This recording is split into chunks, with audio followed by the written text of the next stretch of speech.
अस्सलाम वालेकुम जी। क्या हाल है आप सब लोगों का और गर्मियाँ कैसी गुज़र रही हैं आपकी। तो गर्मियों से याद आया कि करेले गर्मियों की ख़ास सब्ज़ी है और भरे हुए करेले तो बहुत ही मज़े के बनते हैं। तो मैंने एक पाव ले लिया प्याज, इसको मैं रफली चॉप कर लूँगी। आपके पास अगर सिलवट्टा है तो उस पर कूट लें, अदरवाइज़ चॉपर में आपने चॉप कर लेना है प्याज को। और इसको चॉप करने के बाद मैं एक कढ़ाई में डाल दूंगी और साथ ही लहसुन भी मैंने देसी लहसुन छील के रखा हुआ है। तो आधा कप जो है देसी लहसुन मैं इसमें इस्तेमाल करूंगी। आधा कप लहसुन के साथ मैंने थोड़ी सी अदरक भी इसमें डाल दी है। अब इसको भी मैं चॉपर में चॉप कर लूँगी और इसको प्याज में ऐड कर दूँगी। जो प्याज हमने अभी चॉप करके कढ़ाई में डाला, प्याज, लहसुन और अदरक, इन तमाम चीज़ों को इकट्ठे ही कढ़ाई में डाल के हमने फ्राई कर लेना है। तो ये अभी चला गया इसमें लहसुन और अदरक। अब इसमें मैं बहुत थोड़ा सा ऑयल ऐड करूँगी। 1/4 कप के जितना ऑयल मैंने इसमें शामिल करना है, बहुत ज़्यादा ऑयल नहीं डालेंगे। अब चॉपर में टमाटर, हरी मिर्चें और 2 कैरी को मैंने अच्छी तरह चॉप कर लिया। वो दिखाना मैं भूल गई, उसकी वीडियो नहीं बना पाई। तो इधर हमारा जो प्याज, लहसुन और अदरक है वो पिंक ब्राउन हो रहा है। थोड़ा सा लाइट कलर इसको देंगे, फिर इसमें बाकी जो चीज़ें हैं वो ऐड कर देंगे। तो हमारा बहुत ही प्यारा सा कलर इसका निकल के आ चुका है। तो अगर आपके करेले जो हैं साफ़ करते हुए उनके बीज नरम नरम हों तो आपने उनके बीज को भी टमाटर, हरी मिर्चों के साथ चॉप कर लेना है, कूट लेना है और उसे भी इस मसाले में डाल के पका लेना है। तो मैंने जो करेले साफ़ किए थे उनके बीज सख्त थे, नरम नहीं थे, तो मैंने उन्हें चॉप नहीं किया।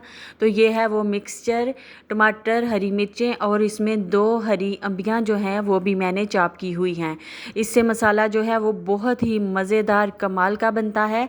तो इस मसाले को अच्छी तरह भून के हम इसमें करेले में भरेंगे। अब यहाँ पे नमक, मिर्च, हल्दी, धनिया और ज़ीरा पाउडर डाल के इसको हम अच्छी तरह से भून लेंगे। तमाम मसाले को 6 से 8 मिनट लग जाएंगे। आपने लो फ्लेम पे इस मसाले को बहुत अच्छी तरह भून लेना है। आप देख सकते हैं ऑयल उसका नज़र आ रहा है मसाले के अंदर में से, जो कि हमने बहुत ही थोड़ी क्वांटिटी में ऑयल इसमें ऐड किया था।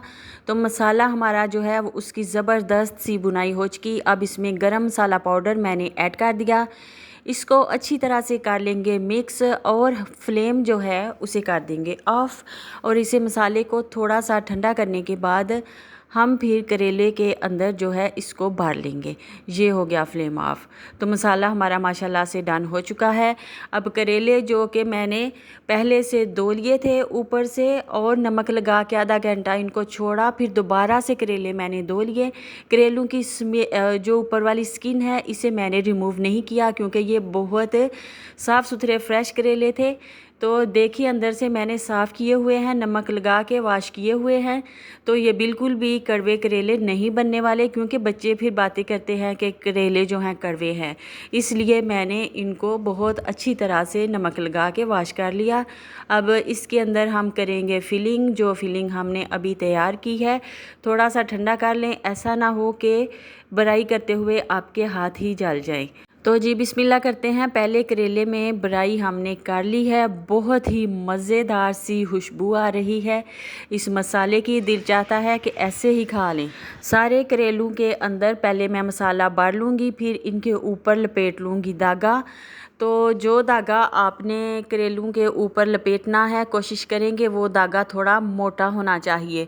यानी कि आम जो कपड़े सिलाई करते हैं वो धागा बारीक होता है और जिससे रज़ाइयाँ सिलाई करते हैं वो थोड़ा मोटा होता है, वो ज़्यादा बेहतर रहता है। तो अभी मैं इसके ऊपर धागा जो है वो लपेट रही हूँ। धागा लपेट के इसको मैं गिरा लगा दूँगी।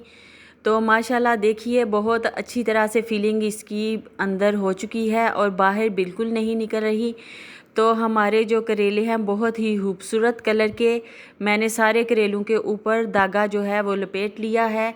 कढ़ाई में अब थोड़ा सा ऑयल मैंने तकरीबन आधे कप से थोड़ा ज़्यादा डाला है और उसमें सारे करेले जो हैं आराम से रख देंगे और इसका जो फ्लेम है उसे हम लो कर देंगे।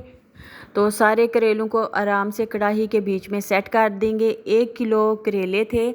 एक चीज़ का ध्यान रखना है आपने कि बार बार करेलों की साइड नहीं चेंज करनी, ज़ोर ज़ोर से चमचे नहीं चलाने, बिल्कुल लो फ्लेम पे, जिसे एक दाना वाली कहते हैं ना, गैस आ रही है एक दाना, बस उस पे आपने इसको कवर करके पकाना है। एक साइड से कलर चेंज हो जाएगा तो फिर इन करेलों की साइड आराम से बदलेंगे और दूसरी साइड कर देंगे। तो बहुत कोई मुश्किल काम नहीं है, बहुत आसानी से जिसने कभी भी करेले नहीं पकाए वो भी पका सकता है। बहुत ही मज़ेदार ये करेले बनते हैं, गर्मियों की ख़ास रेसिपी है। तो माशाल्लाह खूबसूरत से कलर वाले जो करेले हैं हमारे वो तैयार हो चुके हैं। आलमोस्ट बस 1-2 मिनट बाद मैं इन्हें निकाल लूँगी। और इसके ऊपर मैंने मसाला नहीं डाला था क्योंकि करेले पकाते हुए थोड़ा थोड़ा मसाला कहीं ना कहीं से निकल ही जाता है बाहर और फिर वो ऊपर इसके लग जाता है। तो बहुत ही मज़ेदार से करेले हमारे तैयार हैं। इसे मैंने डिश आउट कर लिया है। अब आप इसे रोटी के साथ खाएं, साथ में लस्सी बनाएं या फिर बनाएं कच्ची लस्सी। तो कैसी लगी आपको आज की ये रेसिपी? उम्मीद करती हूँ कि आपको करेले ये वाले पसंद आए होंगे। तो पसंद आए हों करेले तो मुझे लाइक एंड सब्सक्राइब कर दीजिएगा। जहाँ भी रहिए खुश रहिए, आबाद रहिए। अपना, अपने प्यारों का और अपने घर वालों का रखिए बहुत सारा ख्याल। अल्लाह हाफिज़।